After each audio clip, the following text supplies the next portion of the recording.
Ciliwung, riwayatmu dulu tak diurus, malah disumpahi. Program pengentasan banjir Jakarta selepas Wan Abu Transfer telah terlihat kemajuannya.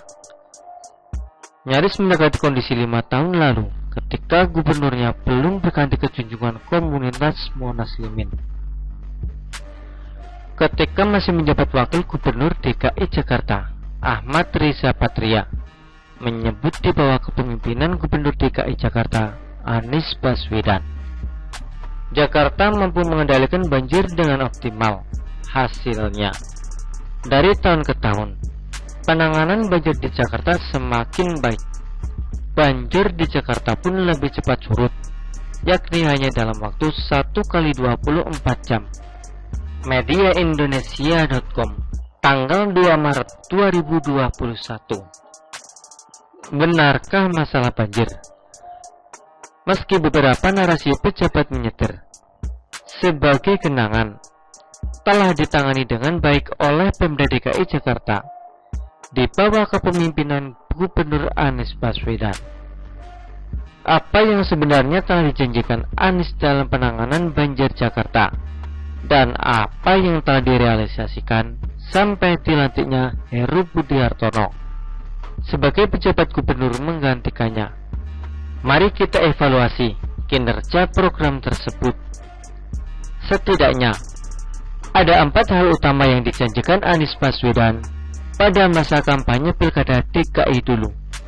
Pertama, membereskan sumber banjir di hulu sehingga volume air yang sampai ke Jakarta berkurang. Kedua, melakukan gerakan membangun sumur-sumur resapan di Jakarta. Ketiga, memastikan aliran air tidak terhambat dengan membersihkan gorong-gorong hingga sungai. Serta keempat, memastikan tidak terjadi sedimentasi yang berlebihan di hilir. Namun, pada tahun keempat kepemimpinannya, tidak terlihat adanya kolaborasi yang terjalin antara Pemprov DKI dan wilayah penyangganya dalam menangani banjir kiriman.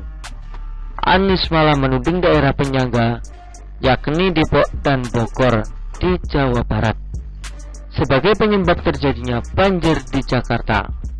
Sementara itu, dalam hal membangun sumur resapan sebagaimana disebut dalam janji kedua, Pemprov DKI baru merealisasikan 0,29% dari target yang akan diraih pada tahun 2020 sampai 2022. Kepala Dinas Sumber Daya Air atau SDA DKI Jakarta, Junaini Yusuf mengatakan, sebanyak 2.974 sumur resapan sudah dibangun pada tahun 2020. Ibarat ungkapan jauh panggang dari api.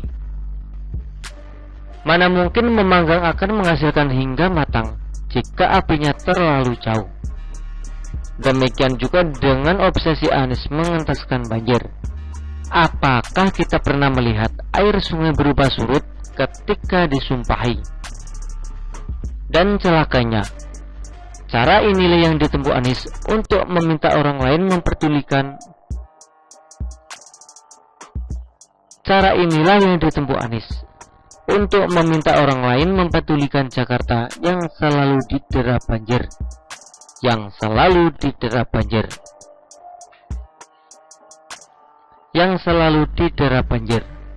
Sungguh kontraproduktif dan tak berguna. Seandainya menguras sungai dengan cara verbal, namun nihil tindakan, boleh saja kita melakukan sosialisasi dengan mendekati masyarakat misalnya. Namun, ketika diperlukan penanganan fisik, tidak cukup hanya dengan mengeluh ke media. Demikianlah bedanya gubernur rasa jubir. Begitulah kura-kura. Artikel ini diambil oleh siwo.com dan ditulis oleh Rusgandi Anggagria. Bagaimana menurut Anda?